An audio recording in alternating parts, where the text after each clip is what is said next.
run that guy up because that car's worth more than that. So I just bid $5,000, and that was the last bid.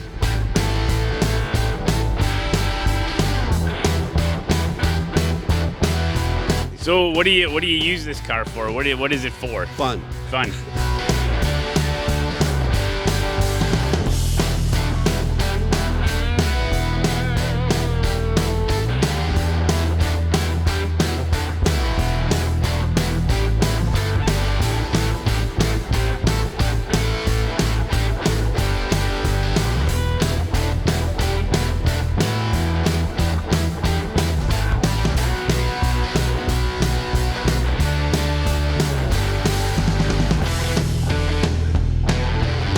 We are joined here with my father, Ken Malone. He runs his own YouTube channel, Dyna 1955. Check it out. A lot of cool stuff over there. We're standing here in front of One Bid. Now, why, Dad, do we call it One Bid? A friend of mine told me, hey, there's an auction going on. They got a 55 Buick up there, and I know you love them. So I thought, I'm going to check it out for the Buick Club and maybe do some video and stuff. So, of course, they sell the good stuff last at auctions. So I was there for like 4 hours drooling over this car, and then I had no intention of buying it. And I'm actually videotaping the auctioneer selling the car, and the bid stopped at like $4,500. And I thought to myself, I'm going to run that guy up because that car's worth more than that. So I just bid $5,000, and that was the last bid. So one bid, and that was it. That was it. So then I texted my wife and told her that I bought a car, and then she texted me back and said, how you going to pay for it, how you going to get it home, and where you going to put it? And I said, I don't know, and I don't know. So I had basically they were going to be around till 6 p.m. So I went and got the trailer and a checkbook and paid them and loaded up and went home. Now, did it look just like this? Yes. When you took it home, basically just like this? Except for the tires. It had radial wide tires on it that you couldn't hardly steer this thing because it doesn't have power steering. It was ridiculous. But that was the only cosmetic thing that I changed. And I changed the mirrors because they had like 60 style square mirrors on it. They looked terrible. But as far as the way it looks, Yeah, it's about the same, but what about internally? Okay, the gentleman that had this car passed away, and it looked like he had repainted it. And he just didn't even do the door jambs. He just gave it a quick paint job. Mechanically, it was suffering. It was overheating. It had front end issues, exhaust issues, you name it. I mean, it drove and everything, but it definitely needed some work. So I ended up putting a different radiator in it, and I rebuilt the front end, complete tune-up, oil changes, and that's pretty much it, changing the tires and stuff. So this is let me see if I can get this right, a 1955 Buick Century. What kind of engine does it have? It has a 322 nail head, and it's 236 horsepower. It's 9.5 to 1 compression, so you really should be using a high-tech grade gas. I guess you can get away with mid-grade, but it really likes the premium stuff. It runs better. So. And why the Buicks? Why do you like the Buicks? You're currently restoring another Buick. What's the fascination with Buicks? My dad had a 56 Century, and I think I was like 4 or 5 years old when he bought it. And I took my driver's test in that car. So my whole younger life, we had a 56 Buick. And it kind of grew on me. And then all of a sudden, my brother-in-law, out on the farm, I used to go out there and bale hay in the summer. I was 14 years old. And he said the hired man left an old car down there at his place, and, why don't you go get it running? Well, it happened to be a 55. And that's the year you were born. The year I was born. We're the same age. So he made the mistake by telling me if I could get it running, I could have it. And I stole a battery out of his truck. I put gas in it, and I got it running. It had a couple leaks I fixed, but I basically destroyed his hayfield with it by driving around in circles. And there's a video of that, slideshow of that, where I destroyed his hayfield. So. But back in the day, back in the 50s and stuff, where did Buick kind of fall as far as popularity, or like, did you see a lot of them on the road? It Or? really became popular in the mid 50s more than anything. It was kind of a luxury car, just under Cadillac. I mean, they were, in fact, 55 and 6, production was some of the highest they've ever had. They couldn't even make these fast enough. And that's why a lot of body panels don't fit very well.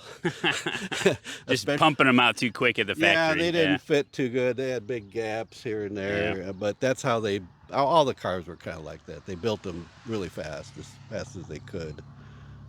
But one question that people ask me, why do they call it a hardtop? Well, there's no center post here. Oh, that's right.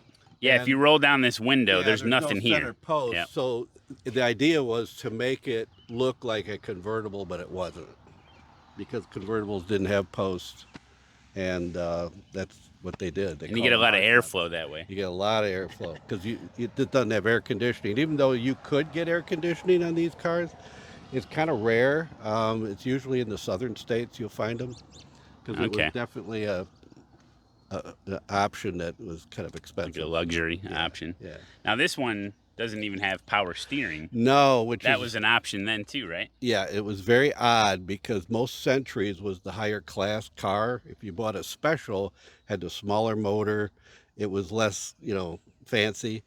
Most of them came with power steering, power brakes. This guy probably said, I don't want power steering. Save a little money. He must have been a big guy with strong arms, because obviously, it is hard to drive even with the correct tires on it. Yeah. It's a little stiff. And back then, almost every year, they made design changes from year to year, model to model. Yeah. Most parts from a 54 don't fit a 55, and 55 don't fit 56, except for some probably mechanical parts that you don't see, but they tried to make them. I mean, I can't imagine redesigning a car every year. I just got to be crazy and expensive. Now, speaking of the design, we're talking 55, and we obviously, the main your eye, it leads you to the portholes sometimes. Let's talk about the design as far as where it's inspired from in the builders. Yeah, before and after the war, all the auto manufacturers started using some little bits and pieces of what fighter planes had and all this stuff. And these were supposed to be like exhaust ports on a fighter plane. They don't look exact. Actually, a 56 is tapered and actually looks more like a fighter plane than a. But these things are big. You're gonna notice those. And the Century has 4, and then the Special has 3. Yeah, right, that's how you can tell. Just showing, oh, mine's better than yours, But the hood ornament is not exact, but it's supposed to replicate a gun sight on World War II airplanes and stuff like that. Now, that's not too far off, because when you are on the highway with this particular car, you could definitely aim at some people. Yeah, you can get them in your sight, I was going to say, the only other thing on the front bumpers, they got these big round things, and a lot of people say that they were like a propeller on an airplane, it had a cone in the front. But there's also, if you want to look it up, they're called Dagmars. Happened to be a female actress. So if you want to look that up, that's fine. I'm not going any farther with that, but that's where the name came from, Dagmars. Other than that. And the front, and then the some of the instrument panels. Yeah, some of the instrumentation. I mean, the airplanes had a zillion instruments on it, but this got the 2 round ones. It's similar, But, I mean, there's a lot of little things, but, I mean, not all of them are directly. And one of the designers was Harley Earl. And he was a big designer in the 50s, and he did Cadillacs, Oldsmobiles, GM designer. So he had a lot of influence on what they looked like. So, and chrome. Now this, I looked up a little stuff. Apparently this was back in the day when they call in the Chrome Wars. Yeah. And Buick had, now apparently from my deep research, this particular model had about 100 to 150 pounds of chrome. Does that sound about right? Oh, yeah. Wow. The winner was 1958 Buick. If you ever looked at a 1958 Buick Roadmaster, you'd have to take a mortgage out on your house to get a couple pieces re-chrome because they were just all chrome. Because this is, they Terrible. don't do it anymore, but it's nickel plated and then they electrostatically. I mean, it's not fake chrome. It's the real Right. pot metal, real steel. And this is all stainless steel stuff here. Okay. But in order to restore stuff like this, and what I mean, where do you even go nowadays to get stuff re-chromed? There's places. There's not as many because of EPA regulations and stuff, but they're still doing it. There's one, I had some stuff done in Wisconsin. They do a perfect job, but they're very expensive. Yeah, because all the regulations and stuff. There are a lot of people like in California and Texas that send their stuff to Mexico. Okay. And they get it pretty reasonably done. You don't know if you're ever getting it back or not, but I would assume you would. But that's what guys are doing. Yeah, and it's and there's a purpose for it though. It is to protect the metal. It's a rust. Well, yeah, and to get that chrome shine that you get, and the chrome itself is just an electroplating process. It's the man hours getting it perfect before you chrome. For the prep. The prep is the most important. Yeah, because they copper coat it, and that's basically Bondo. Right. And they sand it down until it's perfect, and when they get it perfect, they buff it, they nickel plate it, make sure it's perfect, then the chrome goes on. Wow. So it's a very expensive process. So. And the original interior? The interior is original except for carpeting. Wow. And I'm amazed at how good it is. I didn't know that. I thought they restored that back in the, okay. From what I talked to the the wife of the person that owned it, and as far as she knew, and the brother, that original except for he threw some paint on it. And yeah, I mean, if you look underneath, the car looks like it's 70 years old. We don't want to look under yeah. But the nice part is the old Buicks did leak oil quite a bit on the transmissions and engines, and that did help prevent the rust. Right. So that's not a bad thing. So what do you use this car for? What is it for? Fun. You drive it? Go into ice cream, get ice cream. We go to some car shows. It's just a fun car. Now it's won some trophies, right, at car shows? Yeah, the best trophy I won was at a car show where there's like all these cars were like $100,000 cars and all this stuff. And at the very end of the car show, the director of the show came and said, this is my choice. And I won, and I asked her, I go, why of all these cars did you pick this car? She goes, I like the color. This is like President's choice. Yeah, so she liked the color. So it could have been an Oldsmobile, a Pontiac, a Ford. She liked the colors. So yeah. That's why that was my favorite one. That's hilarious. Everybody else is looking at me like, what?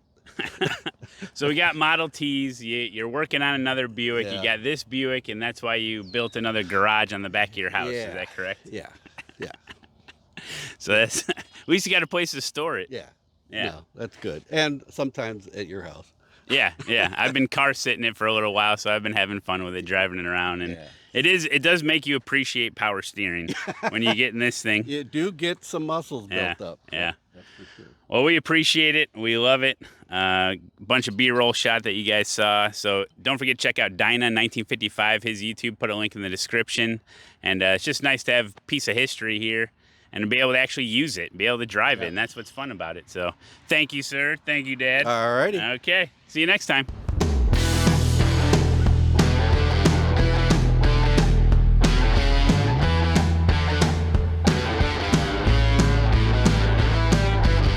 Hey guys, thanks for watching. If you enjoyed the video, consider subscribing or at least liking the video and share it with a couple of your friends. If you like videos like this, I also have another one where I talk to my dad about the old Model T that we got in the family.